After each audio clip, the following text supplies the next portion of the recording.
What's happening, everybody? On today's show, who are some of the top freshmen to keep an eye on this year in the SEC football season? We'll run through some of those big names. Also, Bama has a quarterback separating himself from the pack. We'll discuss that. And the College World Series schedule is set. Bama's got a new baseball coach, and Locked On SEC starts right now. You are Locked On SEC, your daily podcast on the Southeastern Conference. Part of the Locked On Podcast Network, your team every day.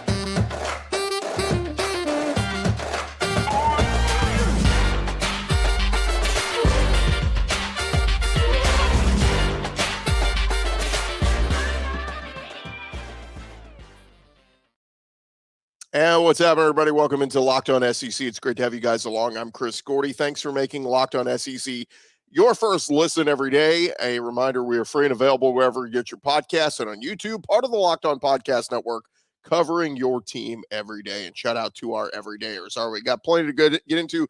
Let's jump into it. Let's go around the conference. Boots out to the right. Takes the handoff.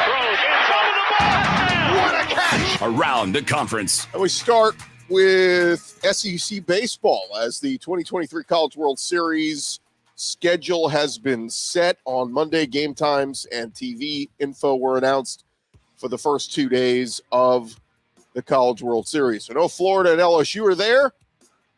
Full disclosure, as of this recording, Tennessee playing a little late night game. They are leading Southern Miss, so we'll see if Tennessee ends up punching their ticket. But as of now, the schedule is set like this. Friday night's games are set. Game one will be Oral Roberts against TCU. That'll be in the daytime around 2 p.m. Eastern, 1 Central on ESPN on Friday. And then the nightcap will be Virginia versus Florida, 6 p.m. Central, 7 Eastern on ESPN. So we know when Florida is playing. On Saturday, that is the one where it'll be the winner of Stanford, Texas, which they're playing right now as well.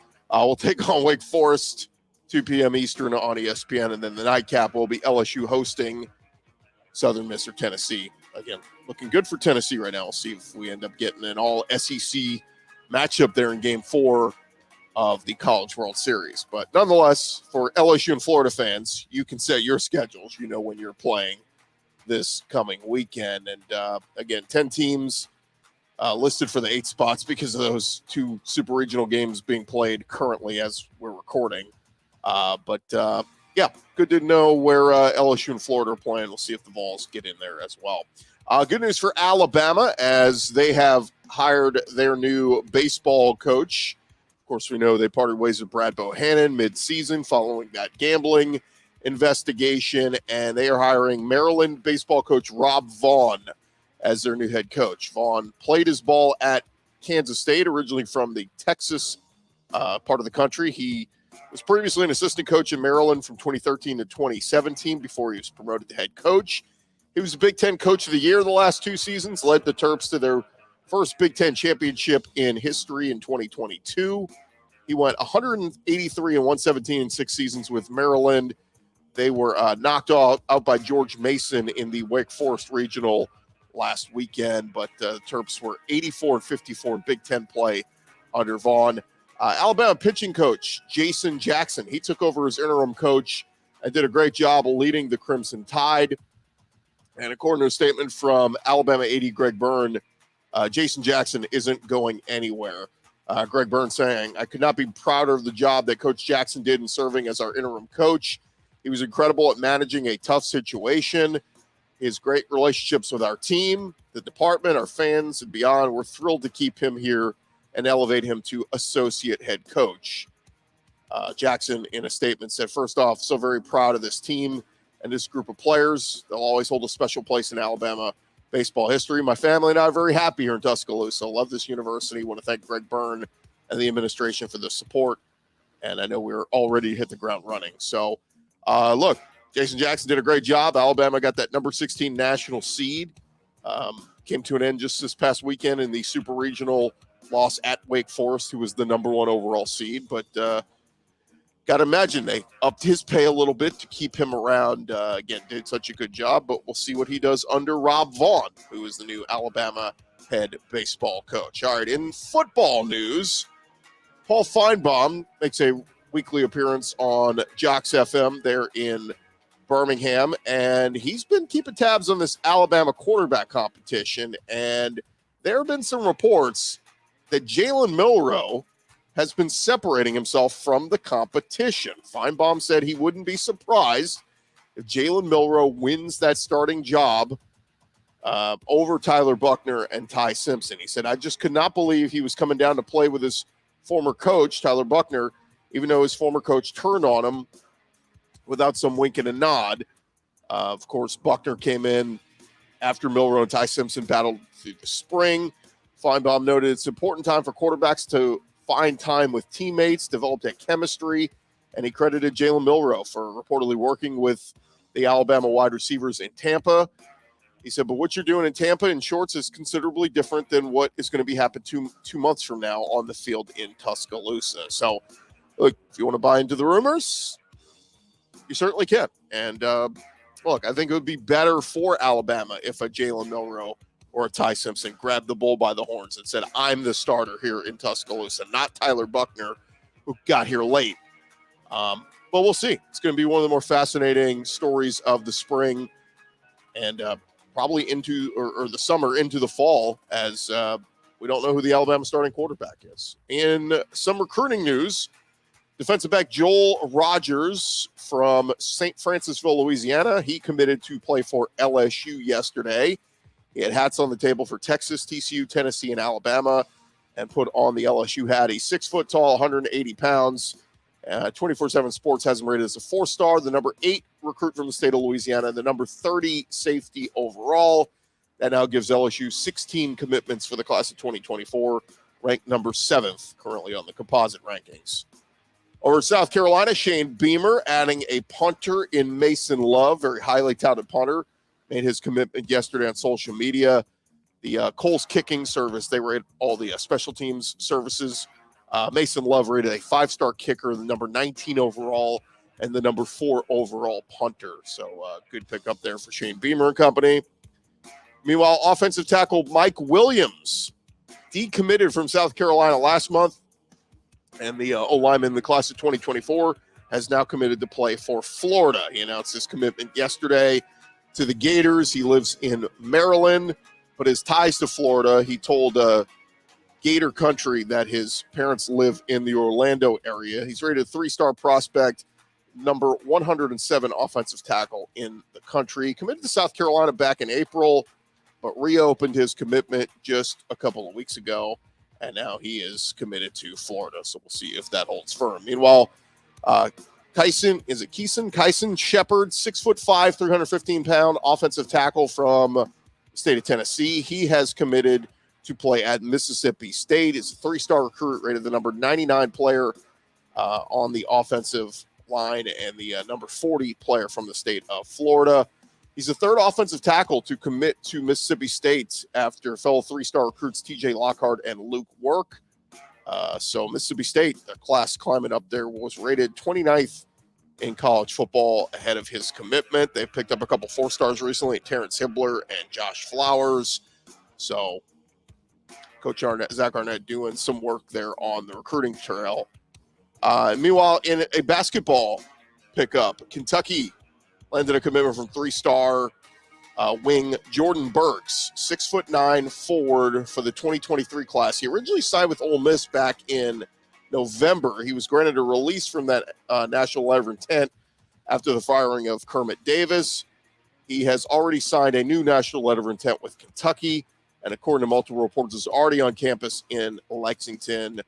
The Wildcats did announce his addition on social media. He averaged 30 points a game as a junior for Decatur Heritage Christian Academy in Alabama, and he joins the 2023 class that ranks number 1 in the country. 5-star signees Justin Edwards, Aaron Bradshaw, DJ Wagner, and Robert Dillingham. That is quite a group over there at Kentucky. All right, thank you guys for making Locked On SEC your first listen every day. Coming up next, we'll get in that 24/7 Sports article where they discuss some of the top true freshmen that they think will make an impact in this year's college football season. We'll run through all the SEC guys that they have listed. But first, I want to remind you guys about our friends over at FanDuel. And of course, throughout these entire NBA playoffs that have been going on, new customers, they You get that no sweat first bet up to $1,000. That is $1,000 back in bonus bets if your first bet doesn't win. Of course, FanDuel, the app's got great promotions going on every day. It's a safe and secure, easy-to-use app. You can get paid instantly, and there's no better place to bet on all the playoff action than America's #1 sports book, and that is FanDuel. You can go visit them right now on your desktop or mobile device. Visit FanDuel.com/lockedon. When you go there, you will get that no sweat first bet up to $1,000. That is FanDuel.com/lockedon. FanDuel, the official sports betting partner of the NBA.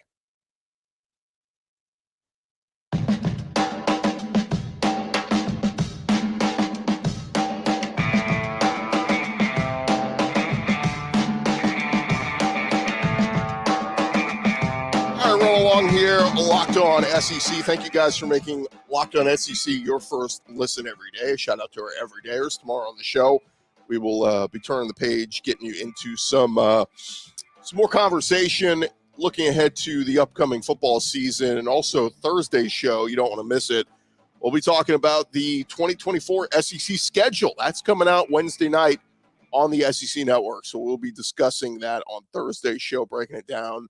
Doing a little roundtable discussion with some of our other fellow Locked On hosts that cover all the SEC schools, and we'll figure out who got the easy schedule for 2024 and who is getting absolutely screwed with Texas and Oklahoma coming in.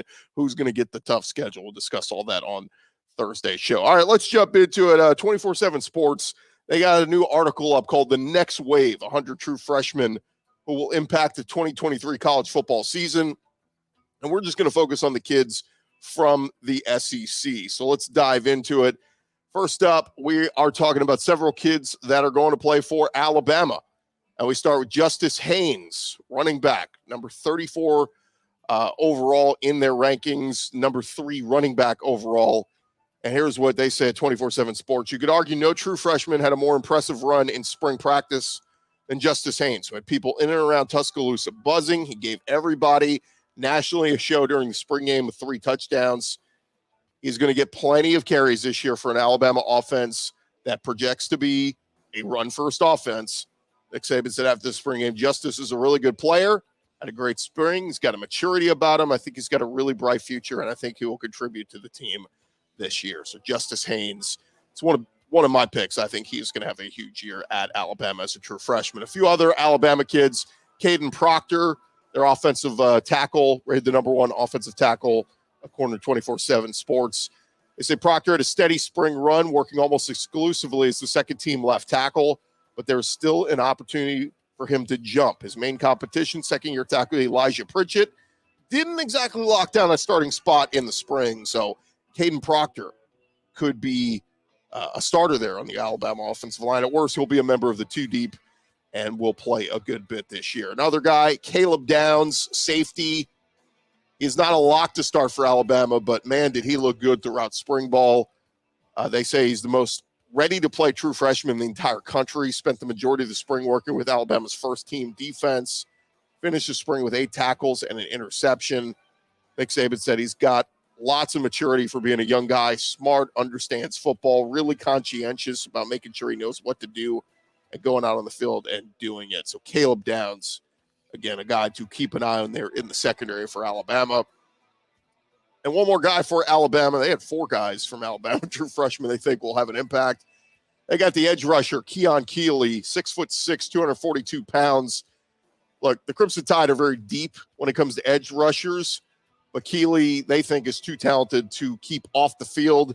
I think he'll be one of those true freshmen to make an impact. They say he's the most ready-to-play edge rusher in this class and could easily follow in the paths that Will Anderson, who just went to the draft, and Dallas Turner, who's back for another year, carved out these last couple years. They say Keeley will wear Anderson's number 31 in college, so keep an eye out for Keon Keeley coming off that edge for Alabama. Next up, we head over to Arkansas. They've got one player they think is going to contribute a lot, and that's the tight end Luke Haas, who looked like a near lock to start following spring practice. It did bring in the North Texas transfer, Varkey's Gums. So Gums very well could be the number one tight end on that roster. But we know with Dan Enos running that pro-style offense, KJ Jefferson's going to be looking for his safety blanket that he can dump the ball off to. And so Luke Haas could be that guy, one of the standouts from their spring practice. And they think he will get looks as that receiving tight end and H-back as he continues to improve as a blocker. So keep an eye out for him. H-A-S-Z is his last name. Over at Auburn, they like Keldrick Falk, the defensive lineman. He was the last-minute flip from Florida State to Auburn. Carries big expectations into his true freshman year on the Plains. But Hugh Freeze talking about Falk back in March. He said, I think he's going to be a phenomenal player. I think he's going to have to play early. Auburn, of course, lost both its top edge rushers to the NFL, Derek Hall and company. So plenty of opportunities to go around, and he's 6'6", 288 pounds. Expect to see Keldrick Falk playing a lot this year as a true freshman at Auburn. Over at Florida, they've got a couple of guys, namely two wide receivers, Eugene Wilson and Andy Jean. On Eugene Wilson, they say, look, there's going to be a lot of Florida flavor on this list because its recruiting class this year is going to play a significant role. Wilson did not enroll early, but he's someone that the Gators expect to come in right away and be an immediate contributor. One of the quicker players at receiver in the country in this class. He has the potential to be an immediate playmaker on the inside, and also helps his path to the field. The Gators return just one single receiver who had more than 10 catches last year. The other guy, Andy Jean, they say another receiver at a Gators source expects to have a significant role this year. He impressed throughout spring ball. He's a bigger outside receiver at 6'1", 195 pounds. Has the potential to be a vertical playmaker for the Gators. And had 100-yard efforts throughout his high school career. And said fellow Gator wide receiver Caleb Douglas, he's extremely explosive, very fast, quick twitch, getting out of his breaks well. That's Andy Jean. Another couple of Florida Gators to keep an eye on. They've got the offensive lineman Najee Harris, 6'3", 322 pounds. He's working with the first-team offensive line pretty quickly throughout spring practice with potential starter Micah Mazuka out due to injury. And then on the defensive line, they like Kelby Collins. He was Florida's top-ranked signee in this class. 6'4", 277 pounds, capable of playing off the edge and rotating inside. His versatility is what they think will help him get on the field very quickly. And the Gators have a need for young linemen to step up. So Kelby Collins, a name on that Florida D-line to watch as a true freshman. And over to Georgia, man, they never have a lack of big-time playmakers on the in terms of freshmen playing immediately. First off, we start at the edge, and they like Damon Wilson, perhaps the best pure edge rusher in this class. 24/7 Sports says Wilson's going to have every chance to contribute this year. Outside of Michael Williams, Bulldogs don't really have an established edge presence as Robert Beal and Nolan Smith have both moved on.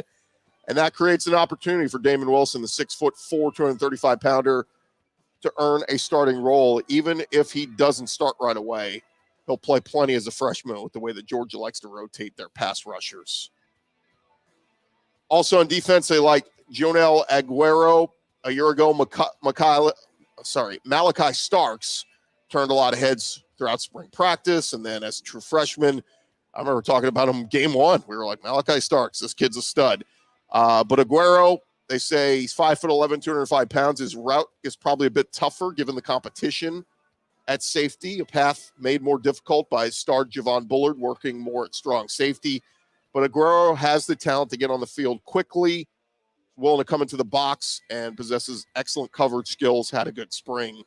So he's another name to watch there in that Georgia secondary. And on the offensive side for Georgia, they like tight end Lawson Lucky. So Georgia's a tight end factory, of course. And, yeah, they bring back Brock Bowers, but they do lose Darnell Washington, Eric Gilbert. Given the amount of two tight end sets Georgia has operated out of, very easy to envision the 6'3", 240-pound Lawson Lucky to get a lot of snaps beside Brock Bowers this year if he can beat out Oscar Delp. So Lawson Lucky at tight end there for Georgia, a name to keep an eye on. All right, that's the first half of the SEC. Coming up next, we're going to touch on the second half of names of true freshmen to keep an eye on this season in the SEC football season. That's coming your way in just a sec.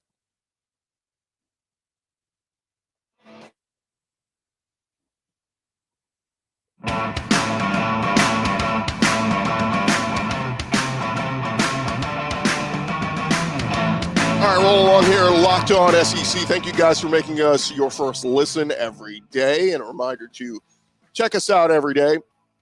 Shout out to our everydayers. Reminder, you can follow us on Twitter. I'm at Chris Gordy. The show is at Locked On SEC. And, of course, we're on YouTube and wherever you get your podcast. All right, let's jump back into it as we're talking 24/7 Sports, a list of 100 incoming freshmen they think can have an immediate impact this year. We're running through just the SEC guys. And as we dive back into it, we start in Lexington, Kentucky, as Mark Stoops and company. 24/7 Sports likes wide receiver Anthony Brown to have an impact this year. They say Kentucky had a pair of standout true freshman receivers a year ago in Dane Key and Barry and Brown. They're both back, but they could have another dynamic freshman in Anthony Brown, someone with immense high school production and proven speed. He's 5'10", 168 pounds, a versatile playmaker who can line up anywhere. He impressed this spring for Kentucky and looks like all but a lock for the two deep at receiver. So Anthony Brown, a name to watch there at Kentucky. How about down on the Bayou at LSU on the defensive side? They like edge rusher Deshaun Womack. Say Womack missed the majority of spring practice with an injury, but those around the Tiger program are still bullish that he will play this year and have an impact. LSU has a little depth off the edge, and they like Womack to be a contributor right away. Obviously, they have Harold Perkins there who's going to move around on that defense, but they need some edge help, and Deshaun Womack can be that guy, 6'5", 266 pounds. Keep an eye out for him applying pressure off the edge for LSU this year. On the offensive line, they like Zalance Heard, number 3 offensive tackle on these rankings from 24/7 Sports. They say the Tigers haven't been shy about playing true freshmen along the O-line. It was just a year ago. They started Will Campbell and Emory Jones at the tackle spots.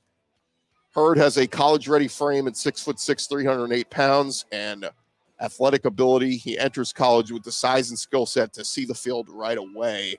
One LSU source said he will play as a freshman. So Zalance Heard, a guy to watch there. How about over at Missouri? They like tight end Brett Norfleet. Missouri played 3 tight ends at least 180 snaps last year, had a combined 10 catches all year. Tight end wasn't just a weakness for the Tigers, it was an afterthought. But Brett Norfleet can help change that. He's the team's top-rated recruit in this class. Profiles as a day one type of impact player, 6'7", 225 pounds, baseball player as well. But they think he can be an immediate receiving threat for Brady Cook and company. Brett Norfleet, Missouri tight end. Keep an eye on him as a true freshman. What about the Mississippi schools over at Mississippi State? They like wide receiver Creed Whittemore. He's a high school quarterback, dominated as an athlete, made the switch to wide receiver this spring and looked pretty good. 5'11", 185 pounds. Very raw in his route running and technique, but he is an elite athlete and has made plenty of plays in the slot. The Mississippi State wide receiver coach, Chad Bumphus, said Creed's a ball player, understands football. He's a slot receiver that understands space and how to create separation. He knows how to get open. So keep an eye out for Creed Whittemore at Mississippi State. How about over at Ole Miss? A guy they're excited about is Centarian Perkins, linebacker. Huge recruiting win for Ole Miss, winning him over from choosing Alabama. And Perkins comes into Oxford this summer. Will have an opportunity to make an immediate impact. Rebels brought in a lot of help in the transfer portal on that defense, particularly at linebacker. But the 6'3", 205-pound Perkins is the type of athlete who can impact the game immediately. And I know Ole Miss fans are very excited about Centarian Perkins. Let's see what he does as a freshman. How about over at South Carolina? They are excited about a couple of young freshmen. Dontavius Braswell, the running back. Shane Beamer has said, I think he's going to have to play. Gamecocks are a little thin at running back. They've had some guys hit the portal and move on. And with Braswell coming in, he is a good enough athlete to play in the SEC. 5'11", 200-pound back. Runs a 10-7 100-meter dash. He's gone sub-22 seconds to the 200. Type of presence who could provide some pop in that running back room had the third fewest runs of 20-plus yards in the SEC last season. So Dontavius Braswell in the backfield for the Gamecocks. Keep an eye on that one. Other Gamecocks they like. Of course, the big headliner, Nicholas Harbor. He was the crown jewel of South Carolina's class. He's going to play immediately. Can't keep an athlete like him off the field. He is a freak. 6'5", 225 pounds. He's clocked a 10.28 second 100-meter dash. He can play either edge rusher or wide receiver. It seems like they're going to start him at wide receiver. That's what Shane Beamer has said when he gets to Columbia this summer. But Nicholas Harbor, it's a name we're going to know over time in the SEC, but we may know it immediately as a true freshman. A couple other South Carolina guys they like. Linebacker Grayson Howard. He skipped the All-Star game to enroll early at South Carolina. Made a rapid impression in Columbia. Expected to be a big part of their defense. Battled through an injury during spring practice. He's a tackling machine. So Grayson Howard at linebacker. Jalen Kilgore, the safety. They like him to play very quickly, at least in the two deep in the secondary. And then on the offensive line, Marquis Anderson.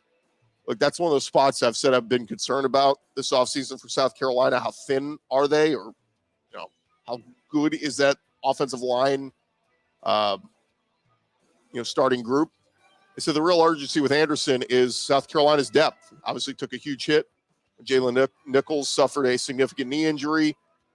So Marquis Anderson, a guy to keep an eye on there on South Carolina's offensive line.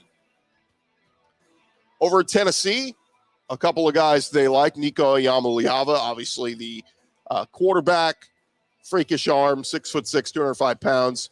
Comes to Tennessee with massive expectations. Josh Heupel heaped praise on him throughout the spring. Said Nico's come in and just tried to prove it and work for it every single day. He's assured at least some backup reps this coming year, but it'll be interesting to see how Joe Milton does as the year goes along. If Milton slips up at all, we're going to see Nico, and he could pounce and become that starter before the year is over. Another guy, Tennessee, to keep an eye on, linebacker Arian Carter, established himself among Tennessee's top 5 linebackers this spring, pushing his way into the two deep after just 15 practices. And the Tennessee coaches have been very effusive in their praise of the 6'1", 220-pound linebacker. Linebackers coach Brian Jean Mary saying he's been dynamic. He finds the football. That's why we like where he's trending to be a contributor this coming year. Couple more for you at Texas A&M. They like offensive lineman Chase Besantis, 6'6", 305 pounds.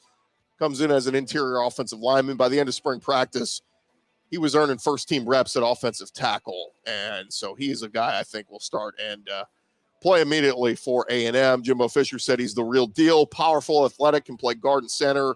Can play all 3 spots. A very, very talented guy. And the other guy at A&M to keep an eye on, he's a guy I like, running back Ruben Owens, number 31 overall player in the top 24/7 rank. One of the most dynamic playmakers in this class. He's positioned for immediate playing time as A&M replaces Devon Achane. A&M will feature a running back rotation. They've got Amari Daniels and Le'Veon Moss in there, but it's a safe bet that Ruben Owens is going to see time. Came on late during spring ball, averaged 5.3 yards per carry during the Aggie spring game. Ruben Owens, a guy to keep an eye on. Then over at Vanderbilt, a couple names to keep an eye on there. A guy I really like from the Vanderbilt spring game, Cedric Alexander, the running back. There's an opportunity with Ray Davis transferring over to Kentucky. Cedric Alexander, 5'9", 200 pounds. He can take advantage of this spot. He impressed throughout the spring, and he's in the mix to, if not start, at least be a rotational back for Vanderbilt. Another guy they said to keep an eye on at Vanderbilt, cornerback Martell Height in the secondary. 5'11", 175 pounds. Those around the Vanderbilt program believe he has the type of talent to help immediately. So there you have it. That is the freshman that 24/7 Sports thinks can make an immediate impact this year. Again, they ranked 100 freshmen across all of college football. We just gave you the guys from the SEC. But I encourage you guys to go check that out. 24/7 Sports article, the next wave, 100 true freshmen who will impact the 2023 college football season. That's going to do it for this edition of Locked on SEC. Thank you guys for making Locked on SEC your first listen every day. And shout out to our everydayers. Come back tomorrow. We'll be talking more SEC football. And then on Thursday, you don't want to miss it. We'll be recapping all the opponents will be laid out for the SEC schedule for 2024. We're going to know who's playing who. We won't know exact dates yet, but we'll know who's going where, who's at, who's home, and all that kind of stuff. So make sure you come back for us there. This has been Locked On SEC. I'm Chris Gordy. Thanks so much. We'll talk to you guys tomorrow.